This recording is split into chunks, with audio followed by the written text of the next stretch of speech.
The NFL is back, baby. We are back as well. It's BTB Analytics in the saddle with you for another season of NFL football coming up. It's your boys, Kevin, Steve, and Seth with you again. We are here to break down the season that is to come, the 106th season for the NFL. Seems like it should be around since the dawn of time. It's the best league in the world, baby. Nonetheless, we're here to break all it down for you. We're going NFC. We're talking divisions. We're going to talk specific win total bets that we have, angles that we've identified, specific teams that we might want to call out, and you should be on the lookout for as well. So it's going to be a lot of fun. Before we jump into it, though, I want to remind you guys, yes, we have a service. We can be a betting partner for you guys coming into this season. Last year, 41 wins, 33 losses, 55.4% winning percentage against the spread. We were profitable for the third year in a row in the NFL. And not to mention our futures as well, boys. We went 4-1. Yep. 4-1 last year. We have 5 more that we're going to be talking about over the course of the next day or two, a couple that we'll be breaking down in the NFC here as well. So if you guys are interested in joining us for another profitable season, which we hope will be, no guarantees though, join us. Check out our website, the link below. You can get access to our season-long package. It is up now, ready to go before the season starts. All right, boys, let's jump in. Let's talk NFC North. Let's start there. Why not? So this is a fascinating division to me. I almost want to call it the best division of football, potentially. So you have some teams here. Obviously, the Lions, top dogs, right? Really on the cusp of making it to the Super Bowl last year. Packers, they're hanging around there with Jordan Love, right? Bears up. Everyone's excited about the Bears, and Steve, we'll get to you. We're coming to you. Don't worry. And the Vikings are kind of a wild card though, but a lot of excitement around them with JJ McCarthy coming back. So, Seth, I want to start with you here because we do have an official play for one of these teams. Now, despite me saying, potential best team in football, we are actually fading one of these teams. Yeah. So talk to us about that team and what your thoughts are on this division heading into the season. Yeah. And that team that we are fading is the Vikings. This is the team we were really high on last year, and we were able to bet that over 7.5. We're sitting here a year later. That number is now 9.5. Oh yeah, remember, a new rookie quarterback, and really that's what's driving the analytics.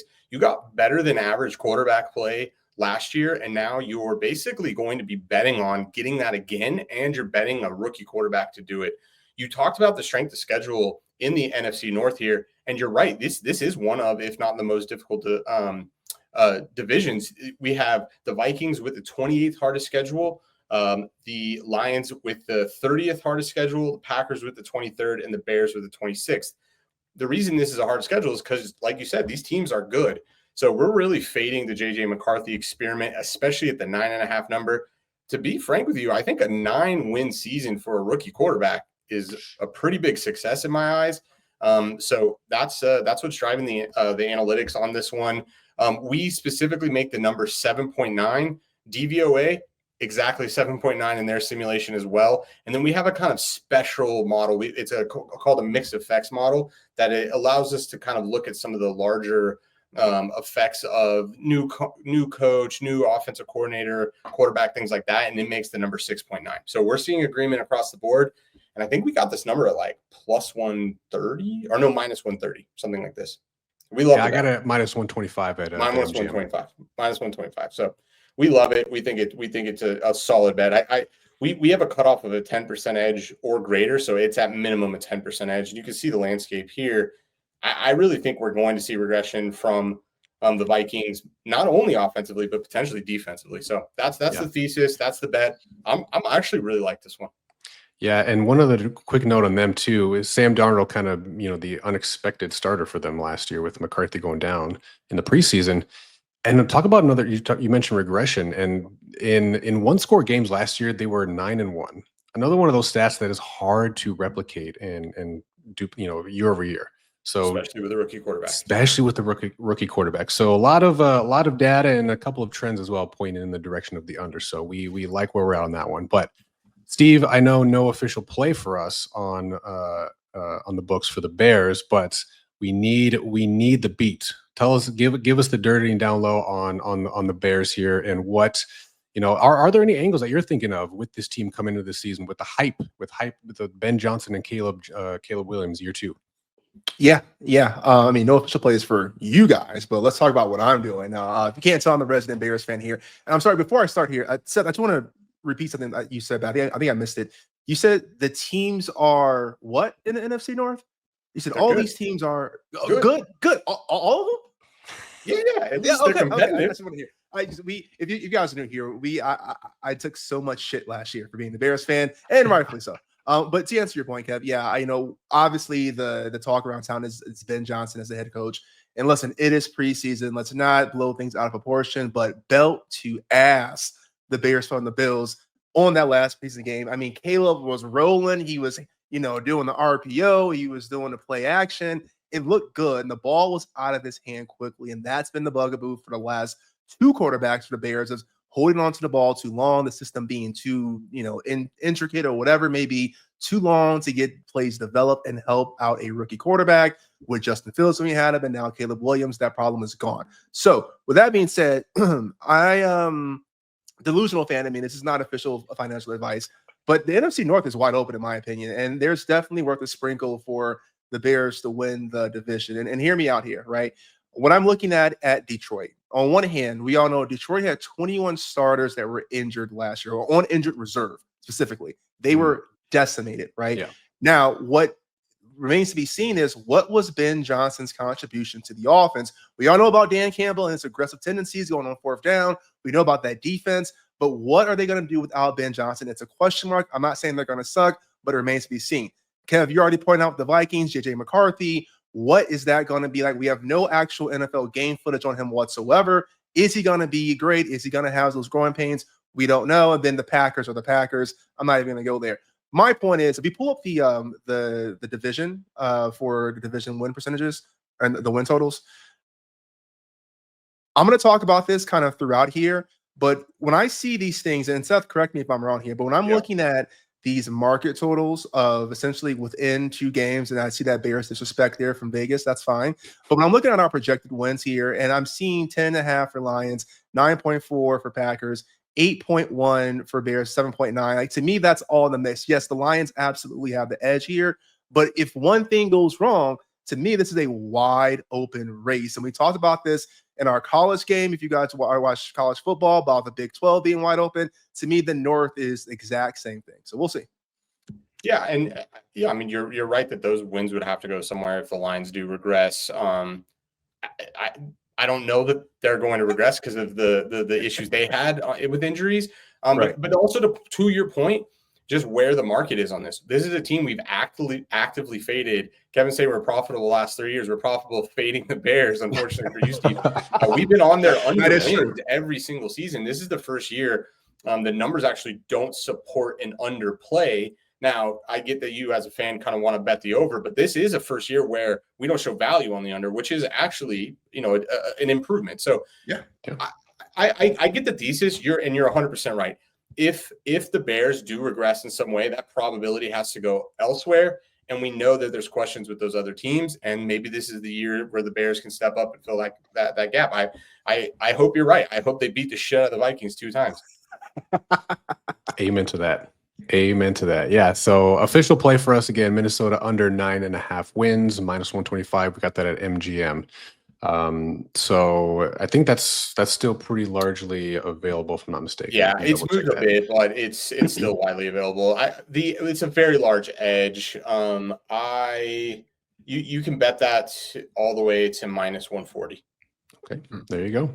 All right, guys, if you're hearing this, if you like what you're hearing in terms of the actionable device, don't forget to like the video. Leave us some comments as well. Let us know, should we be buyers on the Skull Vikings? Are we misreading this? Tell us what you think. I don't know. I mean, I think not. We have a pretty good track record of doing so, but hey, we're just trying to insert some additional advice and actionable data for you guys into the marketplace to bet on. So let's move on, though. We got 3 more divisions to cover in the NFC. Let's talk about the NFC South, where, again, we have 2 more futures plays. And this has happened, I think, for us guys, at least last year for sure, maybe the year before that, where we have 2 competing kind of interests. Mhm. So Yeah. it's always Same kind of one of those teams. potentially double-edged swords, or boom or bust type of situation. But let's talk about it, Seth. The NFC South. We have 2 future plays. Break them down for us real quick, and then we'll get into some team discussion. Yeah, this is all about the buy spots you're getting for both these teams. I want to first start with the Carolina Panthers. You see that negative 14% edge. This is the edge to bet the over. You get about a negative 11 or a positive 11% edge on betting the under on the Carolina Panthers. And really, what the numbers show here is it's really, really hard to believe what quarterback play you're going to get. Bryce Young, for me personally, it's really hard to even say it's been a tale of multiple seasons because, quite frankly, he was benched last season. I hear a lot of people in the analytics community and in the film community say, well, their last 4 games, they are much improved. And to some degree, that is true, but they also did get dog walked in one of their last games by Tampa Bay, where Tampa Bay covered a 10-point spread. So I'm not fully convinced, and the numbers cannot support a breakout season for Bryce Young yet until we actually see it. So you're buying hope if you're betting under. And when you actually look at the analytics of what this team has put on paper, the team they're fielding this season, they win 6 games just a ton of the time, and we're happy to buy. So for us, it's really a fade at quarterback. We're not buying the hype on Bryce Young. We think that that's a little bit too faith-based, and the simulations bear that out. Now, probably the most gross futures bet, at least in my mind here, is buying the Saints. Buying the Saints specifically at 4.5, and we bought it at 4.5. This market had both 4.5 and 5.5s in the market, and the simulations are really interesting. When you look at the 4.5 number versus the 5.5 number, the edges are quite different, and that's because we think this team wins 5 games a lot of the time. And that might sound crazy, but when you look at this schedule, you actually see that we saw Spencer Rattler struggle last year. No doubt about it. The games, a lot of the games they won early in the season were with Derek Carr. And we saw Spencer Rattler kind of, I don't want to say improve, but he made some strides there. And the question then is, where did they have success? And when they had success was looking at below average EPA per play defenses. And they play 11, as we sit today, they play 11 below average EPA defenses. So I do think that a 5-win sample, 5 wins rather, is very probable for the Saints. It feels gross as hell. Yeah. This is when, for me, one of the biggest things I've learned in doing this in the last, 3 or 4 years, this is when you got to turn the ESPN off. You got to put the app down.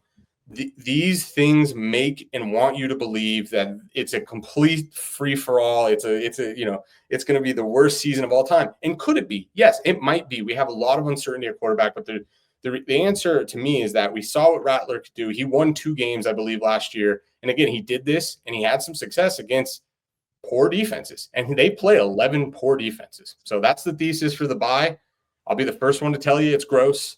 Yep. But that's where the value is. Yeah. So let's recap those real quick, Steve. Then I want to bring you in here. So under Carolina, 6.5 wins, plus 120 at BetMGM as well. And then the New Orleans Saints over 4.5 wins was also at MGM or Fanatics. Some of the market now is sitting at 5.5, but it's I won't say sexy numbers, but plus 155, plus 140 type stuff. So as of last week, you could get that 4.5 at minus 140. We paid minus 160. So the market is telling us we're dumb. Right. So, okay. So Steve, Seth kind of alluded to it. This is a division with 3 effectively unproven quarterbacks, unproven starting quarterbacks, right? Michael Penix, still a rookie in many respects.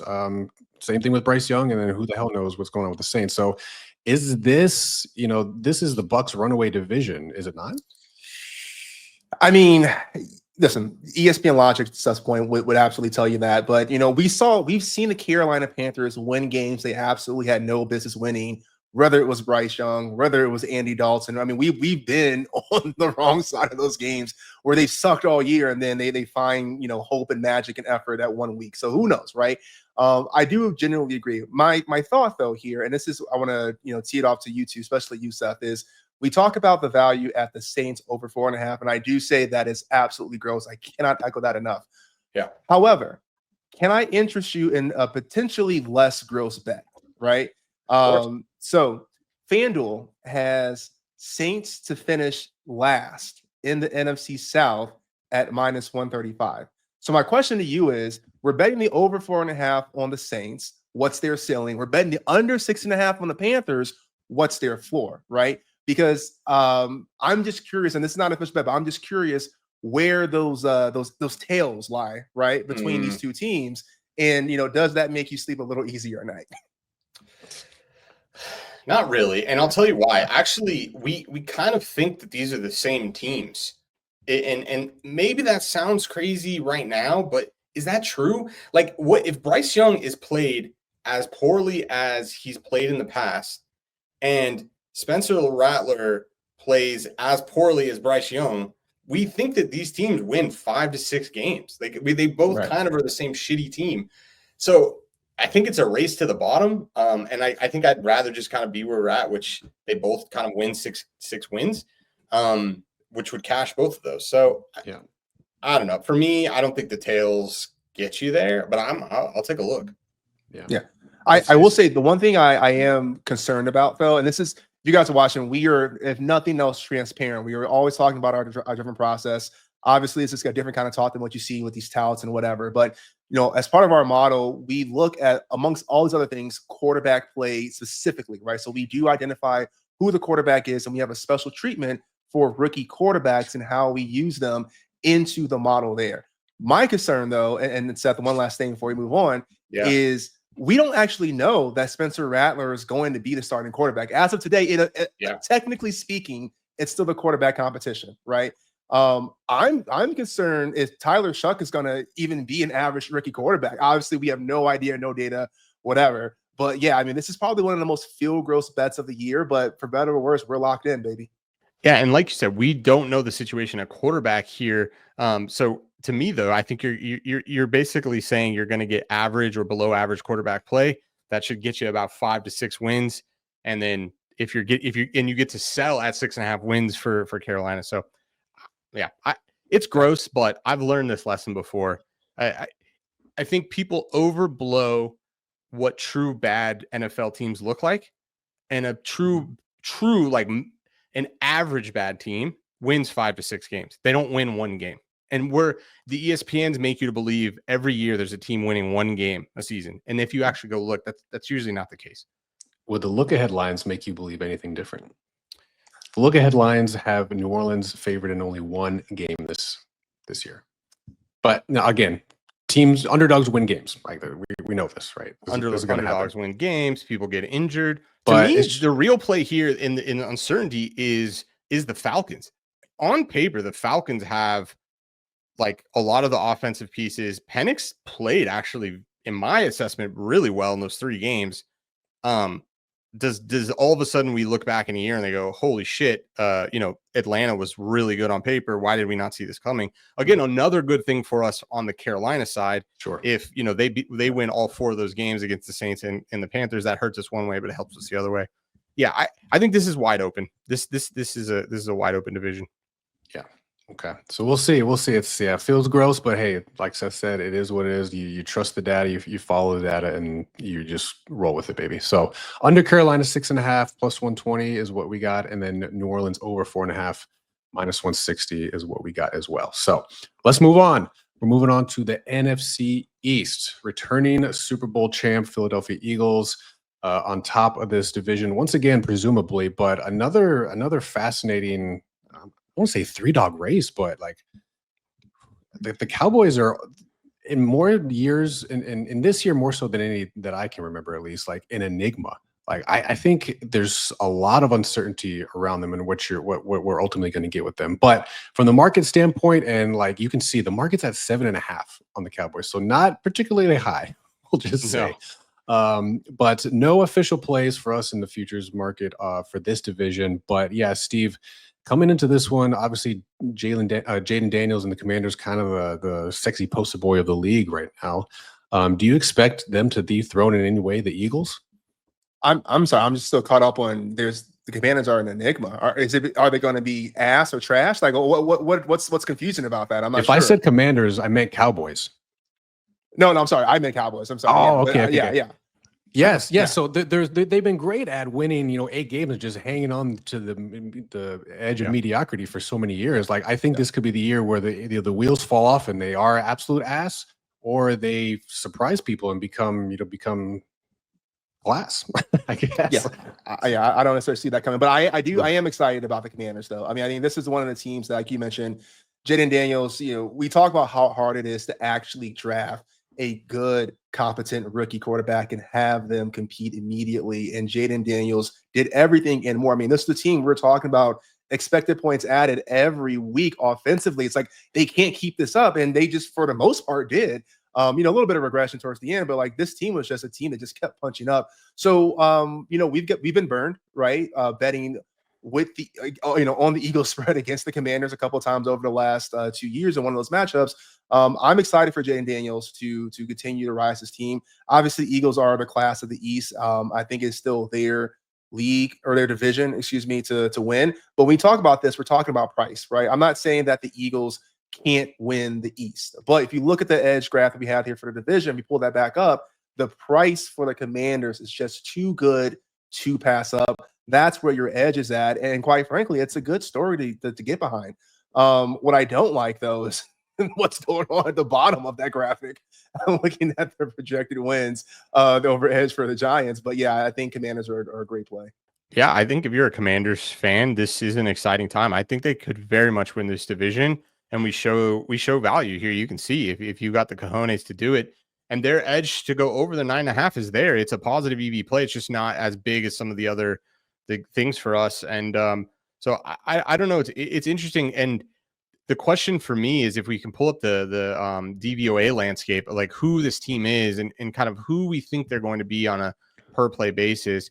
You'll see that we're not very worried about their offense. This is something that was really strong for them, but it's what are we going to get defensively? And this was one of the interesting things that we saw with this team last year, which was when they played the mediocre teams or bad teams in the NFL, they did really well and they had a lot of success. But when they played the big dogs, when they played the Eagles in the playoffs or the Baltimore, they couldn't keep up. And I think a lot was that, or a lot of that was on the defensive side of the ball. So to me, that's the question of this play.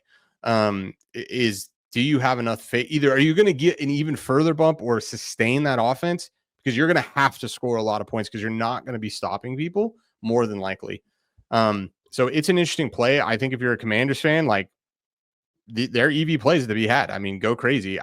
When you're talking about the Cowboys, though, Kevin, it's a good question about what we're going to get. And I agree that it does feel like a very interesting spot. This is where it's really tough, though, when because we get infected by the narrative type of things. And we got to think about, Dak getting injured. Dak is not a top 5 quarterback, but he's definitely a top 10 quarterback. And so that affects your season, and the numbers that you're, using to project out are based off of who you were on a per play basis last year. Yep. This team does go back and forth. It feels narrative based that this is not a good buy. Our numbers stay away, but we're basically right on market. We make it 7.4 wins. DVOA, their simulation makes it 7.7 wins. And then our mixed effects model, 9.3 wins. It likes the bump up that they get with Dak. So don't rule the Cowboys out. Maybe this is their year. Well, I think there's one thing that we agree on it because it just kind of went unspoken, but the Giants are probably going to be asked. Like no one is giving them any love whatsoever. And who knows how long Russell Wilson is going to last at quarterback there. They have Jackson Dart waiting at the helm. I think there's a lot of, just from what I've heard, scuttlebutt, right, of people already wanting him to play instead of Russell Wilson, just throw him to the wolves type of thing. Remember, what does a bad NFL record look like? It's 3 to 6 wins. It's not 1 win. Oh yeah, the market's at what, 5.5? I think for the Giants. I'm just trying to help the people out. It seems so clear in your mind right now when you pop on TikTok and you hear the talking head or you ESPN, and it's just so clear this team is not going to win any games. Wait, we look at the schedule. Where are they going to win games? It's very, very difficult to project out where we're going to see regression and overperformance in the NFL year to year. And so we can't actually look at the schedule with a lot of certainty and understand who will be good, who will be bad. So I just caution the people, don't be running to bet your unders we actually think maybe they win 6 games more often than they don't, and you might be burning your money. Defensively, this team could be good.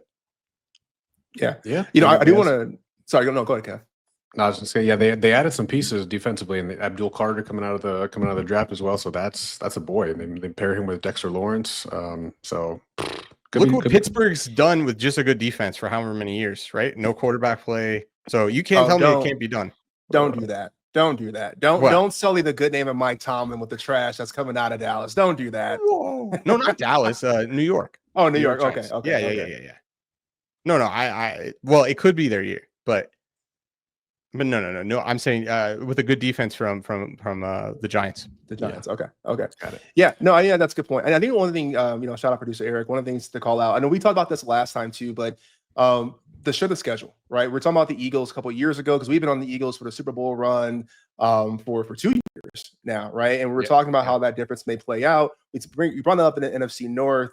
Producer Eric's looking at Cowboys with a plus the win division plus 550 question mark because they have a slightly stronger or easier strength of schedule. I'm not quite buying that. One thing that does concern me, and this is completely emotional, we're data driven here, obviously, but we talked about this last year, and I think it's important talking real quick about it this year.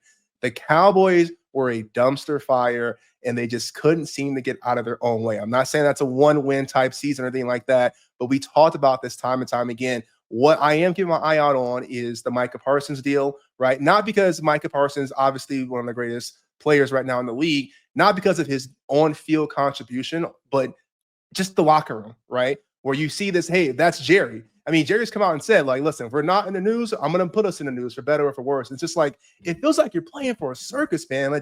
So anyway, I'm just me hating. Don't make me pull off the meme. We will do it at least 5 times this season of the Cowboys are here. They start hot. Oh, it's our year. We get to the playoffs. We immediately lose. So, can I give you the Cowboys thesis of how they will go over 7.5? Hell yeah. Okay. So 22nd overall strength of schedule. So not easy, but getting to the kind of middle of the schedule. When we look at the rest of that division, the Eagles are the 29th hardest, so the third hardest schedule, and the Giants are actually the hardest schedule in the NFL. So I mean, comparatively, they have an easier schedule. New offensive coordinator, defensive coordinator, head coach. So you have a completely clean slate. Maybe this is like how Dak can take that step forward. And then they're +5 on net rest edge. So they have 5 more rest days throughout the season than their opponents. So, this could all be where, again, you have a healthy Dak that does change the numbers quite a lot via the simulations. And so, yeah, maybe this is their year. Maybe we're not calling it though, and I hope they're ass. Not for me. But yeah, if you force me to bet this, I'll buy the hype. I'll take the Commanders. Okay. Good to know. All right, before we move on, we're going to talk Super Bowl at the end of this as well, a couple Super Bowl futures. But again, guys, don't forget to leave us your comments below. Let us know what you think about these teams, about our positions, about our angles. Don't forget to like the video and subscribe to the channel. We will be doing our weekly NFL show throughout the season, starting week 1, where we break down some of our model angles, our plays, and some of the data-driven insights again that you've come to expect from us. So let's get into the last division here in the NFC for this one here, the NFC West. This is a gross division in my opinion. Nobody really feels like they have what it takes to kind of run away with it. So you have the questions quote unquote atop the division with the Niners. I don't know who the hell they're going to throw out their wide receiver. They might call one of us up and be like, hey, can you play? It's insane right now. So they're just continuing their streak of being like the most injured team in the league. It's nuts. The Cards again with Murray, question marks there. And then Seattle bringing in Sam Darnold from Minnesota. There's reasons why Minnesota moved on from him. And then of course the Rams with God ass old Matthew Stafford and his bad back. Like can't even practice at all in the offseason. So long-winded way of saying too much uncertainty. We don't have any plays on this one officially, but I want to get your later take in the show. We do, sneak peek, but I want to get your thoughts first, Steve, on this division. You see what our numbers there, our projected win totals there. We do show a little bit of edges for both the overs and some of the division wins, but again, kind of goes to my point of like, no one really wants to step up and take this division, it seems like. No. I mean, I think this is going to be pretty wide open here. And I will say, I do understand where the stuff is coming from with the narrative around the receivers in the 49ers, but we've seen them kind of bounce back other than like a 3-game stretch when Debo first went down and Ayuk last year, where the 49ers kind of looked really wobbly with Purdy at the helm. They are a team that kind of bounces back here. So I don't want to overblow that. I'm not sure right now the answer to that is to go and full steam ahead, bet the over. I'm not saying that, but I'm not quite as down on the 49ers. Now, with that being said, I love the Rams, assuming Matt Stafford's alive. Has anyone actually seen Matthew Stafford? We talk about this back thing and what he's actually looking like, but I love the Rams position. But again, like you're going to hear us talk about over and over, the price is just not there, right? I think the Rams are a great play to come out the West, but we can't justify the odds to actually bet it, which is a shame because I like this team. I couldn't disagree more with you, Steve. Ooh, this is it. This is a sell. This is a fire sell. Sell before the market is rushing to the door to sell. I think this is a really, really, really, really big injury that Stafford has. And I think we're one hit away from the end of his career. Okay. And it's a redemption arc for me because I get to bet Stetson Bennett. It is. Again, we made this play 3 years ago with this exact thesis, but I think this is potentially, in all seriousness, a really big concern for Stafford and his health throughout the season. I know they brought in Devontae, and you think, okay, there's synergy there, but again, if he's not, if Stafford's not on the field, Jimmy Garoppolo is the backup there, and then maybe Stetson Bennett, and we already saw the Devontae I'm sorry, I already forgot his name, but the backup at LA's. What was it? Oh, I thought you were talking about the other receiver. The backup that would be throwing it to him, Devontae. And so to me, it's a sell. And what this means to me is you get to basically bet your thesis for any of the other teams. You want to bet Arizona, Seattle, San Francisco. I mean, the numbers support it here. And I think the probability that you're going to get Garoppolo starting is at some point in the season is high. And that's going to drop, the competitiveness of the Rams. So for me, I think you can comfortably buy any of those other teams if you want. I think there's a reason that the Sims don't like this, and I think he gets injured a lot, and that really alters their season. Yeah, Jimmy Garoppolo, and I do think it's so funny, right, that Devontae did all that stuff to get out of Vegas just to get potentially clear back with Jimmy. But hey, it might all work out. It'll be Stetson Bennett throwing the ball, and it'll reignite his career potentially. But yeah, I don't know. I really think this is a big deal. I mean, this is a big injury. This is this is not like just a run of the mill cut of your finger. And trying to get over my skis here medically, he's getting steroid shots. These are things that are these are the living for the now, not the future. To me, these are okay. I got one season left. I'm gonna give it a go. And he gets hit. He's got to play a good 49ers defense, a good Cardinals defense.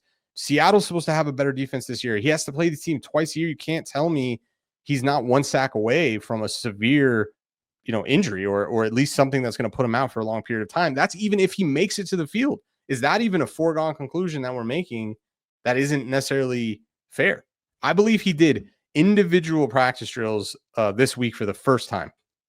According to the reports, that is correct. Yeah. And we're 2 weeks from the season. He's 37. How much practice does he need? He's got this. He can do it in sleep. I'm 35 and my knees hurt so bad when I take a walk. So, and he's an actual athlete. You know what I mean? That's actually been hit. Yeah, imagine the pain that man's in. But that's a good point though, because I will say the O-line is definitely going to be something that it's going to be under scrutiny this year. But they did pick up Coleman Shelton at center, which should be an upgrade this year. And then the two guards should be pretty strong in Avila and Dotson. So we'll see how it goes. But you're absolutely right, because we know Stafford is back, having a back or not, is not a mobile quarterback. And so at this point, if he can't have a clean pocket, this is going to go real south real quick. Yeah, makes sense. And you saw there from what the market makes it versus what our projected numbers make it as well. This is the most jumbled division. It's kind of really anybody's guess at this point. And So can I put my tinfoil hat on? Slash, it's not very tinfoil hat.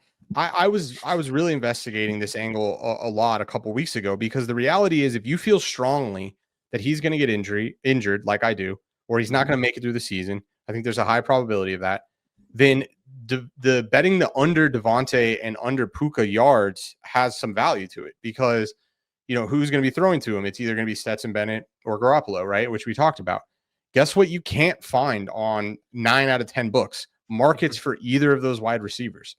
And so I do think that the markets are saying we're really uncertain of this situation, so we're not going to price it because we don't know how to price it. And this could get extreme, right? It's an opportunity for like an extreme under, because if he goes out week 2, that's a big drop off. So to me, where there's smoke, there's fire. Other people are seeing this, or and the market is not putting up a market. They're not even wanting to say, right, like, okay, well, let's figure out how low we should go on this. They're just saying like, it's too uncertain. We're not going to put a market up. Well, but can I ask you that though, just real quick? What do you think their ceiling, or assuming their floor is, if Stafford does get hurt, or he is hurting? Right. And I don't have a number. And so what I was trying to look for is like, where did it open before any of this had news? And it was clearly the markets that I could find. They had been bet down, but they only got bet down maybe 20 overall yards before it looks like they were taken down. And don't get me wrong, there's a couple books that have them, but if you go look for this, it's not on most books. It's pretty hard to find. To me, it's just what I was looking to do is to just take whatever the under is at the current number, because again, it hadn't moved that much, and parlay those together. I'm looking for like an extreme. I don't know how low it can go, but it's more of a directional play, which is it'll be lower than whatever it is today. I wasn't able to actually find that market. So yeah. Okay. Makes sense. All right, boys, before we get into some Super Bowl talk as well, I want to remind everyone again, we went 4-1 last year in our NFL futures. We got 3 officially that we gave you here today. We'll be talking about 2 more on our AFC version of this. So keep an eye out for that video as well. And again, if you're interested in becoming a betting partner with us this year, 3 years in a row that we're profitable with our in-season model, 41 and 33 last year, 55% against the spread. And this year we have a new tool in the toolbox. We have added NFL totals to the arsenal. So we will be able to bet with the quantified edges into that market as well. So much to look forward to, much to be excited about. So let's wrap this conversation up, guys, with an eye to the Super Bowl. So every year we do have another data-driven process that we use to bet into the Super Bowl futures market as well. And Seth, I want to tag you in this and kind of lean you in on the start here. But what we do is we basically. Okay, thank you. What we do is we basically kind of aggregate different positional rankings for the teams, combine it with strength of schedule, maybe look at things like net rest advantage, and just kind of compare what the market is offering versus how the aggregate rankings of these teams line up, and try to see where there's value. So we've done that the past couple of years with our double dip methodology, and we have. I don't know if this is variance. I don't know if we found something, guys, but we have hit on this for 3 years, or has it been 4? Someone correct me on that. I think it's 4. Okay. The first year we did it was the LA Rams Super Bowl. Yeah. And we didn't know what we didn't know at that point. We didn't use, I think, the double dip at that, or maybe we did, but we cashed out. Unfortunately. Yeah, we just cashed out too early. We learned a lesson. Yeah. And so effectively what that means, if you guys aren't familiar, is if we identify a play, like last year, for example, Philadelphia Eagles to win the Super Bowl was one of our plays with this method. And instead of just betting one unit, for example, on one ticket, you take that same amount of money and you split it into 2 identical tickets for half units.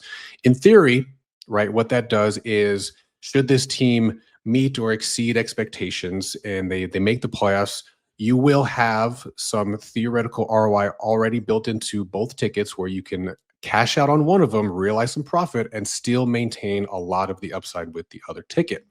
So Seth, all that background aside, feel free to add some nuance as well, but let's talk about a couple of the teams that we're looking at for this year and having some value for Super Bowl championship odds.